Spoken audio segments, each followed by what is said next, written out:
నమస్కారం. ఒక తల్లి తన ఒక్కగానొక్క బిడ్డను ఎలా కాపాడుకుంటుందో, అవును.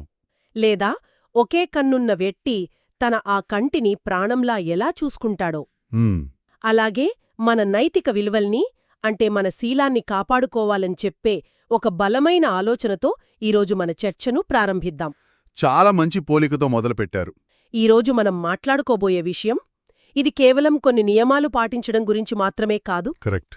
మన ప్రాణం కంటే మన వ్యక్తిగత సమగ్రత, మన నిజాయితీ అవి చాలా విలువైనవి అని నమ్మడం గురించి. అవును. దీనికోసం మన దగ్గర కొన్ని పురాతన కథలున్నాయి. వినడానికి చాలా సింపుల్గా అనిపించవచ్చు, కాని వీటిలో చాలా లోతైన జ్ఞానం దాగి ఉంది. నిజమే. ఈ చర్చ యొక్క ముఖ్య ఉద్దేశం కూడా అదే. అంటే ఈ శీలమనేది ఎవరో మనపై బలవంతంగా రుద్దిన రూల్స్ లిస్ట్ కాదు. అది మన అంతర్గత శాంతికి, మన వ్యక్తిత్వానికి ఒక రక్షణ కవచం లాంటిది. ఒక షీల్డ్ లాగా. మన మనసుకి ఒక యాంటీ వైరస్ లాంటిదన్నమాట. తప్పుడు ఆలోచనలు, చెడు కోరికలు, ఇలాంటి వైరస్లు మనల్ని పాడు చేయకుండా కాపాడుతుంది. అయితే ఇక దీని గురించి కొంచెం లోతుగా మాట్లాడుకుందాం. తప్పకుండా. మన మొదటి కథ లంకలోని వడున్నవా అనే గ్రామానికి చెందిన ఒక రైతుది. అవును. అతను పింగళ బుద్ధరక్షిత అనే ఒక భిక్షువు దగ్గర శీలదీక్ష తీసుకున్నాడు. అంటే కొన్ని నైతిక నియమాలను పాటిస్తానని మాట ఇచ్చాడన్మాట. ఒక ప్రమాణం చేశాడు. అవును.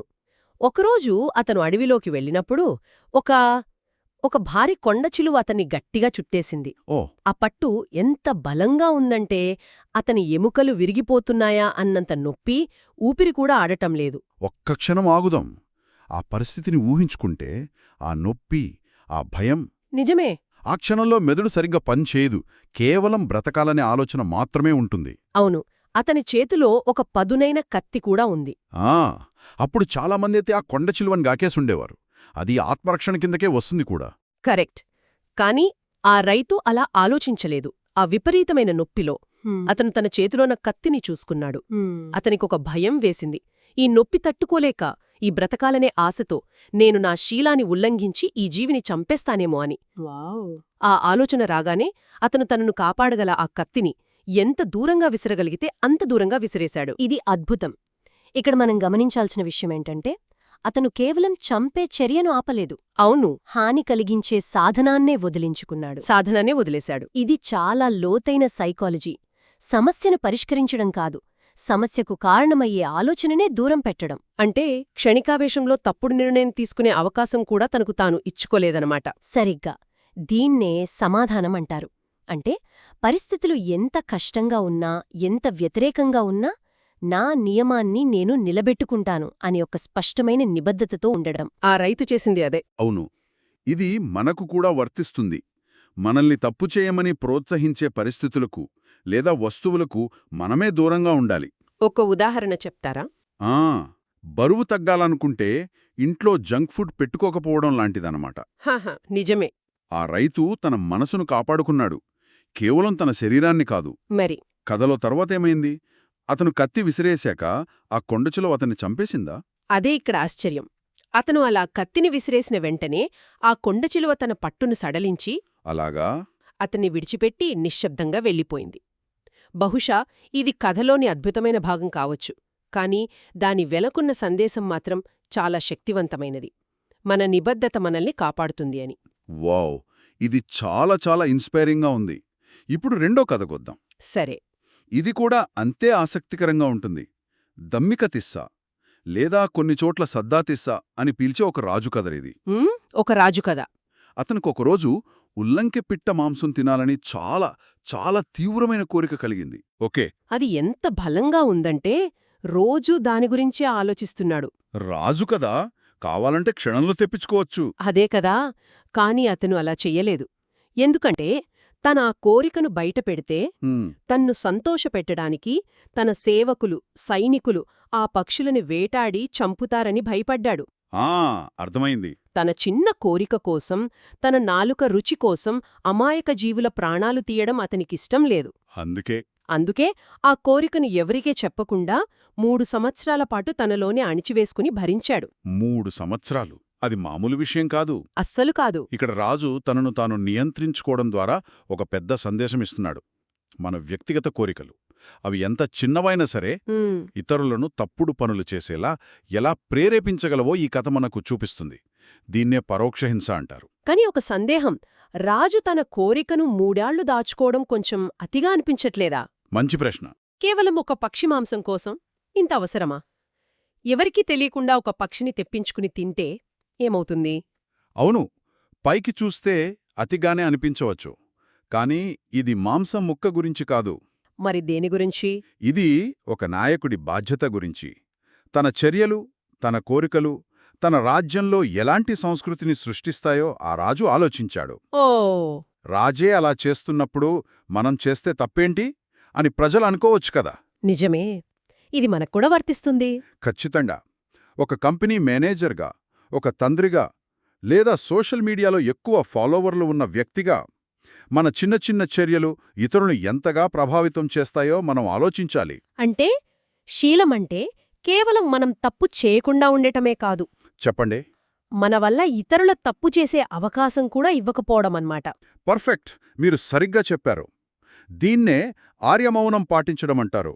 అనవసరమైన కోరికల గురించి మాట్లాడకుండా ఉండటం. ఈ పాయింట్ నన్ను ఇంకో ఆలోచనకు తీసుకొచ్చింది. ఏమిటది? అదే హిరి అనే భావన, ఆత్మగౌరవం. కరెక్ట్.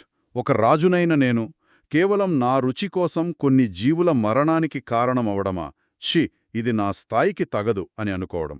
అవును. ఆ ఆత్మగౌరవమే అతన్ని ఆపింది. ఇప్పుడు 3వ కథ.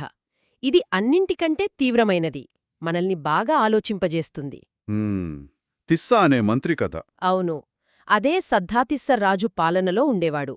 ఒకరోజు రాజుకు భోజనం సిద్ధం చేస్తుంటే వంటవాళ్లకు మాంసం దొరకలేదు. ఓ, సరే. అప్పుడు రాజు సైనికులు ఎక్కడో ఒక కోడిపుంజును పట్టుకొచ్చి తిస్స చేతిలో పెట్టి, దీని చంపి రాజుకు ఆహారం వండు, లేకపోతే నీ తల తీసేస్తాం అని ఆదేశించారు. చాలా కష్టమైన పరిస్థితి. అవును. ఇప్పుడు ఆ మంత్రి పరిస్థితి ఊహించుకోండి. ఒకవైపు తన ప్రాణం, మరోవైపు ఒక అమాయక జీవి ప్రాణం. అతను ఏమాత్రం సంకోచించలేదు. అస్సలు లేదు. ఆ కోడిపుంజును ప్రేమగా చేతిలోకి తీసుకుని దానితో ఇలా అన్నాడట, నీ ప్రాణాన్ని నేను కాపాడతాను, నీ స్థానంలో నేను మరణించడానికి సిద్ధంగా ఉన్నాను అని. అయ్యో అని చెప్పి దాన్ని స్వేచ్ఛగా గాల్లోకి విడిచిపెట్టాడు. ఇది వింటుంటేనే ఒళ్ళు గగుర్పాటుకు లోనవుతోంది. అతను ప్రాణహాని కలిగించే శీలాన్ని ఉల్లంఘించడం కంటే మరణాన్ని స్వీకరించడానికే సిద్ధపడ్డాడు.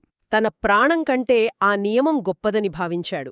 అతని దృష్టిలో బ్రతికుండటం కంటే నిజాయితీగా, సమగ్రతతో ఉండటం ముఖ్యం. చెప్పినట్లే రాజు ఆజ్ఞను ధిక్కరించినందుకు అతనికి మరణశిక్ష విధించారు. నిజం చెప్పాలంటే నేను ఆ మంత్రి ఉన్న పరిస్థితిలో ఉంటే అంత ధైర్యంగా ఉండగలనో లేదో నాకు తెలీదు. అది సహజమే. ఇది చాలా పెద్ద త్యాగం. మనలాంటి సాధారణ మనుషులకి ఇది సాధ్యమేనా? మీరు చెప్పింది నిజం. మనలో చాలామందికి అలాంటి ప్రాణాపాయ పరిస్థితి రాకపోవచ్చు, కానీ సూత్రం అదే. ఎలా? మన దైనందిన జీవితంలో మనకు ఇలాంటి పరీక్షలు చిన్న రూపంలో ఎదురవుతాయి. ఆఫీస్లో పై అధికారి ఒక చిన్న అబద్ధం చెప్పమంటారు. అవును, జరుగుతుంటాయి. వ్యాపారంలో కొంచెం మోసం చేస్తే పెద్ద లాభం వస్తోంది అంటారు. ఈ ఒక్కసారికి నియమాన్ని పక్కన పెడితే పర్వాలేదు వంటి సవాళ్లు వస్తాయి. నిజమే. ఆ మంత్రి కథ మనకు నేర్పేదేమిటంటే సంక్షోభం వచ్చినప్పుడు తడబడకుండా ఉండాలంటే మన విలువలు, మన శీలములనేవి చర్చకు ఆస్కారం లేనివని ముందే నిర్ణయించుకోవాలి. ఒక లైన్ గీసుకోవాలి. అవును, ఆ గీతను మనసులో స్పష్టంగా గీసుకోవాలి. అప్పుడు ఎలాంటి ఒత్తిడి అయినా మనల్ని మార్చలేదు. ఈ 3 కథలు వింటుంటే వాళ్లు ప్రాణాల కన్నా నిజాన్ని, ధర్మాన్ని గొప్పగా చూశారనిపిస్తోంది. కరెక్ట్. ఆ రైతు, ఆ రాజు, ఆ మంత్రి, వీరి జీవితాల నుండి మనం నేర్చుకోవాల్సిన ఆచరణాత్మక సూత్రాలేమిటి?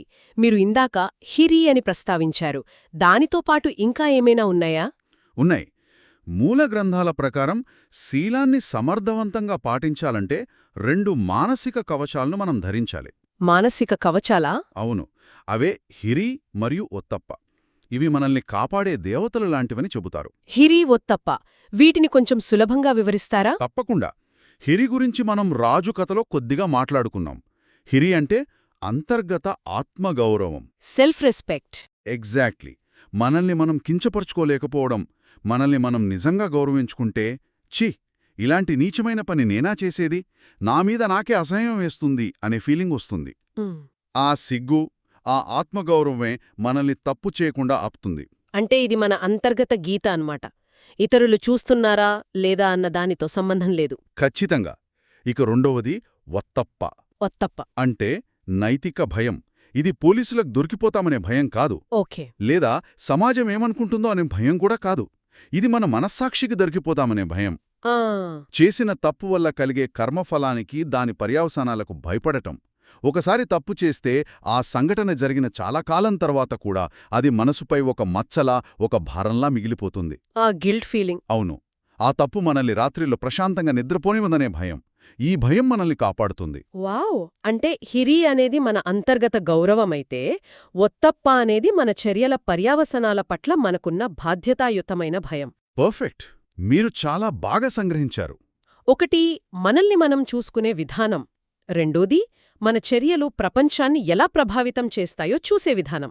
అందుకే భౌతిక సంపద లేదా సామాజిక ప్రశంసలనేవి తాత్కాలికం. కానీ మన చర్యల వల్ల మన మనస్సాక్షిపై పడే మచ్చ మనతోనే శాశ్వతంగా ఉంటుంది. నిజమే. ఆ మంత్రి తన ప్రాణాన్ని వదులుకున్నాడు, కాని తన అంతర్గత శాంతిని, సమగ్రతను కాపాడుకున్నాడు. రాజు తన కోరికను అణుచుకున్నాడు, కాని తన మనస్సాక్షిని నిర్మలంగా ఉంచుకున్నాడు. ఇదే అసలైన వివేకం. ఈ శీలపాలనలో ఏమైనా దశలు ఉంటాయా? అంటే ఒక వ్యక్తి ఈ స్థాయికి ఎలా ఎదుగుతాడు? మంత్రి అంతటి నిబద్ధత ఒక్క రోజులో రాదు కదా? మంచి ప్రశ్న. సాధారణంగా ఒక వ్యక్తి శీలములను పాటించే ప్రయాణంలో 3 దశల గుండా వెళ్తాడని చెబుతారు. 3 దశల? అవును, ఇదొక రకమైన ఆధ్యాత్మిక పరిణామం. మొదటి దశను సహజం అంటారు. సహజం. ఈ దశలో మనం ఒక నియమాన్ని పాటిస్తాం, ఎందుకంటే దాన్ని ఉల్లంఘిస్తే వచ్చే నష్టాలు మనకు తెలుసు కాబట్టి. ఉదాహరణకు, నిప్పును ముట్టుకుంటే కాలుతుందని తెలిసి దాన్ని ముట్టుకోకపోవడం. అంటే లాభ నష్టాలు బేరీజు వేసుకుని పాటించటం. ఒక రకంగా అంతే. రెండవ దశ సమాధానం. దీని గురించి మనం రైతు కథలో మాట్లాడుకున్నాం. అవును, నిబద్ధత. ఇది ఒక అడుగు ముందుకు వేయడం. అంటే పరిస్థితులు కష్టంగా ఉన్నప్పటికీ, లాభం కంటే నష్టమే ఎక్కువగా కనిపించినప్పటికీ ఆ నియమాన్ని నిలబెడతానని మనస్ఫూర్తిగా నిబద్ధత తీసుకోవడం. రైతులాగా. అవును, రైతులాగా. ప్రాణం పోయే పరిస్థితి వచ్చినా హాని చెయ్యకూడదనే తన శీలానికి కట్టుబడి ఉండటం ఈ దశకు గొప్ప ఉదాహరణ. ఇక 3వ దశ.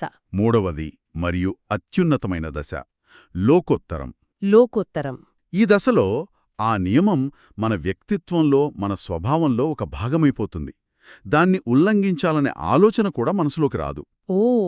అహింస లేదా సత్యం అనేది మనం పాటించాల్సిన ఒక నియమంగా కాకుండా మన సహజ స్వభావంగా మారిపోతుంది. ఊపిరి తీసుకోవడం ఎంత సహజమో నిజం చెప్పడం కూడా అంత సహజంగా మారిపోతుంది. బహుశా ఆ మంత్రి ఈ స్థాయికి చాలా దగ్గరగా ఉన్నాడు. ఉండవచ్చు. ముగింపుగా మన చర్చ మొదట్లో చెప్పిన రూపకం మళ్ళీ గుర్తుకొస్తుంది.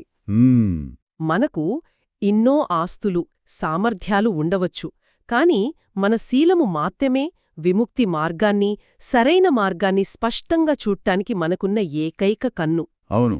ఉద్దేశ్యపూర్వకంగా తప్పు చేసి ఆ కంటికి మనమే పొర కమ్మేసుకుంటే మనం వెళ్లాల్సిన ఆధ్యాత్మిక దిశను పూర్తిగా కోల్పోతాం.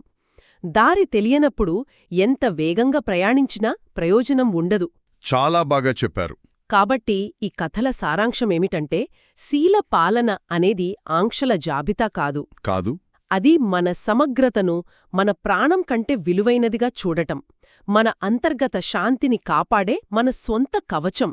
ఈ చర్చను ముగించే ముందు వినేవారి కోసం ఒక ఆలోచనను ఇక్కడ వదిలి వెళ్తున్నాను. తప్పకుండా. మనం విన్న కథలలోని వ్యక్తులు, రాజు, మంత్రి, సాధారణ రైతు, తమ ప్రాణాల కంటే సమగ్రతను గొప్పదిగా భావించారు.